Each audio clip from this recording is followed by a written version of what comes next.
Hey everyone, how's it going? It's me, Larry, the Batman fan. I hope everybody's doing well. So today, sorry, got a little bit of acne cream on my forehead. So today, we're going to continue this series since right now I'm still waiting on some more games to come in the mail, so that way I could play them and talk about them. But for now, we're going to continue the series that I was doing before, where I was talking about the best Sega Genesis consoles and games for each system and Nintendo. I've already covered those two, so we're going to talk about the Xbox now. And with the Xbox, personally, I think that the original Xbox is pretty awesome. I think that the 360 was pretty awesome, but it had a lot of problems. And the Xbox One, I've played a little bit of the Xbox One. I played a handful of games for that system. I can't really say much on the Xbox Series X because I've never played that system.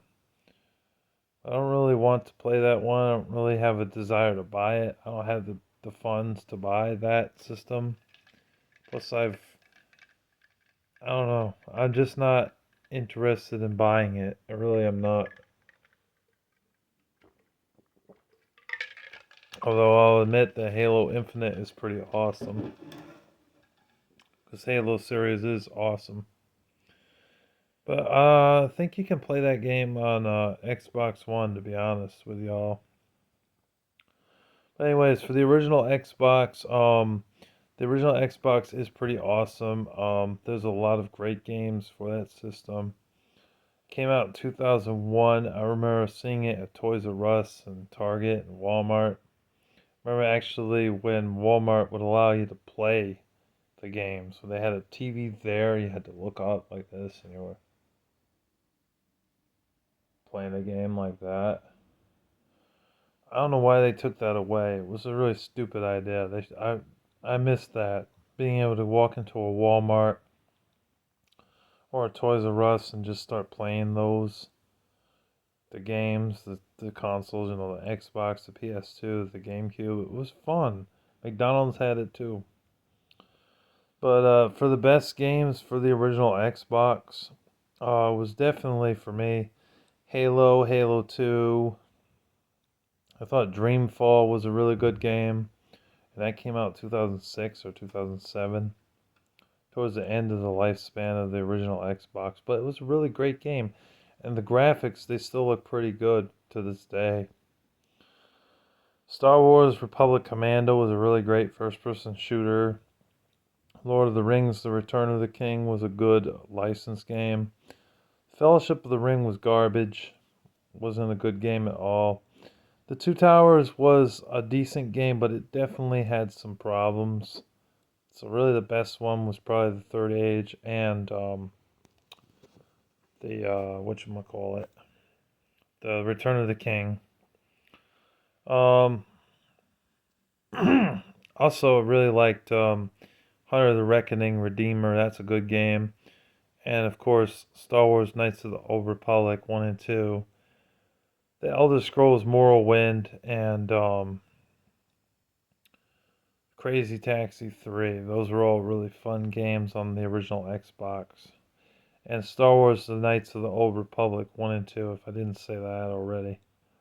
And Fable, The Lost Chapters, which they made two versions of the game because they screwed up one of the first game with a few glitches in the game or something where you couldn't like progress in the game.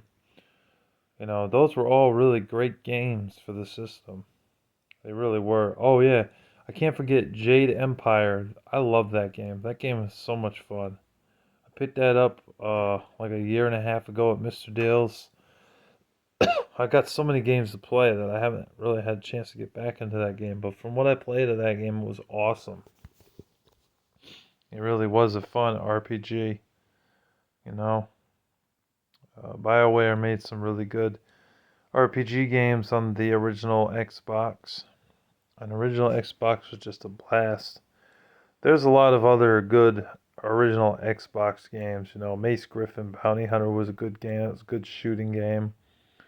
You know, Kill Switch, 007 Nightfire. That was a great James Bond game. It was also on the PS2 and the GameCube, but it was great on the Xbox as well. The graphics looked a little bit crisper. They looked a little bit more better than the PS2 version. The GameCube version, I don't know. I'd have to see a side by side comparison. But I know that the Xbox out of the three had the best graphics. Um, yeah, so for the Xbox 360, it was a good console and everything. So a really great system. Problem is that it had a red ring of death problem for a long time, and a lot of people had to send their Xbox 360s back to Microsoft to fix the problem because they kept getting these broken systems that kept getting that red ring in the middle of the button that you press to turn it on, which really stinks because when that happens, then your system's corrupt. It also had problems with scratching up your discs. Like when you buy, say, Tony Hawk's Project 8 or Halo 4 or something, right? And then, like, it's in great shape. It's not scratched at all. You put it in, play it a couple of times, then one day you go to play it and you're like, what the hell happened here? Like, it's not reading my disc. And you take it out of the disc drive and you see it's all scratched up. You're like, what the hell, man? I know I didn't do this to my game. I know I didn't, like, rub it on some hard surface and scratch it purposely. No, it's because the system itself was scratching the disc. So that was a problem. You know, they had some problems with the 360. It wasn't until they got like one of the last Xbox 360s that they finally fixed those problems. And that was the Elite model, the one that I have. You know, I'm looking at it right now. That model is foolproof. That model doesn't scratch up your games, and that model doesn't have red ring of death, thankfully. Although there were a couple of other black models that they made that were having that problem. So that really sucks, you know. But yeah, the 360, with that aside, with those few issues, um, you know, there was some great games on the system. Halo 3, Halo 4, both excellent games. You had the Gears of War games, Gears of War 1, 2, 3, and Judgment, all excellent. Halo Reach, yeah, Halo Reach and Halo ODST, which that game got some hate, but I didn't think it was that bad. I thought it was a pretty good game. You know, Lost Odyssey, Fable 2, Fable 3.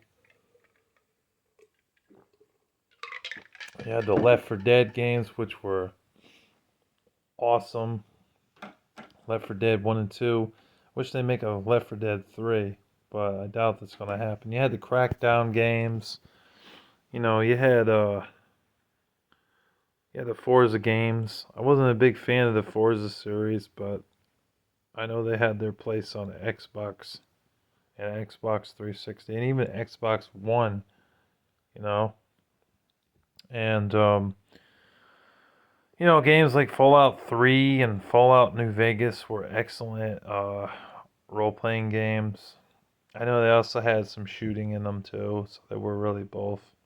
And the Mass Effect 1, 2, and 3, which the second one was the best out of the three, my personal opinion. And then you even had a few other shooter games that were pretty good, like Alien vs. Predator, Far Cry 3 and 4, and you know, Singularity and Black Site Area 51, which were excellent shooting games on the Xbox 360. Um, you know, so those are just a handful of games that I could name or mention here that I just know are just excellent. You know, there were a few underrated titles as well, like Eternal Sonata. I don't think too many people talk about that. Was a Tales game on the Xbox 360 goes underrated. Renaissance of Fate. Games like that, it was just underrated. Blue Dragon, I think Blue Dragon's underrated for a JRPG, so that's just a handful of games that I feel are underrated. But yeah, great system. Now the Xbox One is gonna be the last system we talk about, because I never played the Xbox Series X, so I can't really give any commentary on it. Excuse me. So the best thing I could say about the Xbox One, I played the original Xbox One, the one where you stick it in the drive and it loads the game. I don't know why I have to download the game. Makes no sense.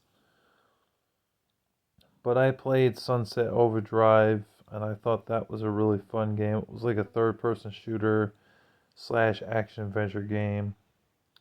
And it had a lot of like skating around and stuff, killing little demons in the game or whatever they were.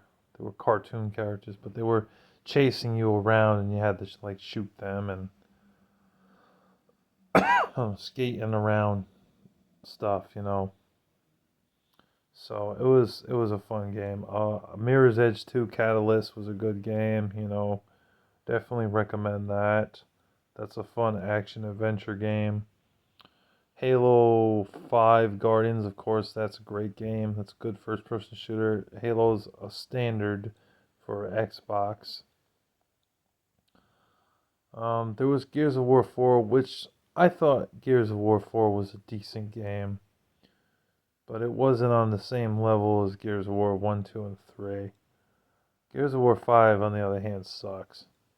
It sucks because it's online for the most part, and they changed so much about what was good about the Gears of War games. So Gears of War 5, fuck Gears of War 5, it sucks. But Gears of War 4 was a pretty good game. Well, decent game, I should say. It's when the series started sucking, to be honest. Um, Hades, which came out towards the end of the lifespan of the Xbox One. I mean, it's still going now, but it's coming to an end very soon. I can feel it. Like another year or two, and the Xbox One's gonna be done making games altogether. But Hades is a pretty good action RPG. That game's fun. I've seen gameplay on it. Look pretty cool. You know, and of course Fallout 4, which is awesome. Can't deny Fallout 4 is a great first-person shooter slash RPG game. So much to do, so many things to explore. You can even sleep in these abandoned houses. You can get a dog companion in the game. Go through a town. Some of the townspeople like you, some of them don't want you there, and if you violate them, they start shooting at you. Then you get some weirdos in the game that just shoot at you randomly, and you have to shoot back.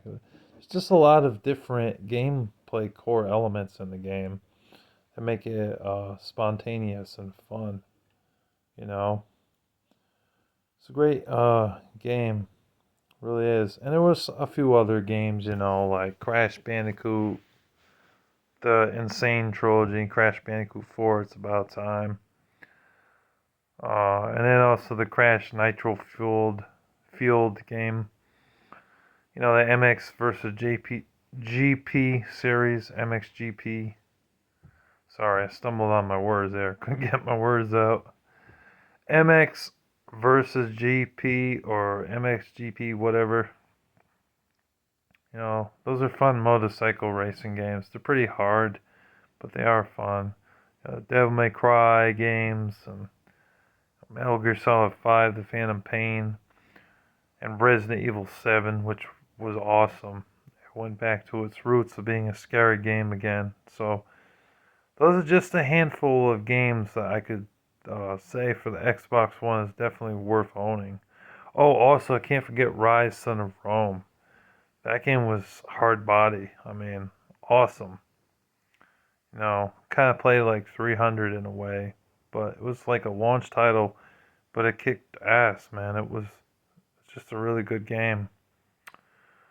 So yeah, those are some of the games that I could mention for the best games for each console on the Xbox games, or Xbox consoles rather. Yeah, so that's all I really got to say. I hope you guys enjoyed this video of me talking about the best games, and some underrated games for the Xbox consoles. Hope you guys enjoyed, and thank you for watching. Take care. God bless you all, and have a blessed day. Peace.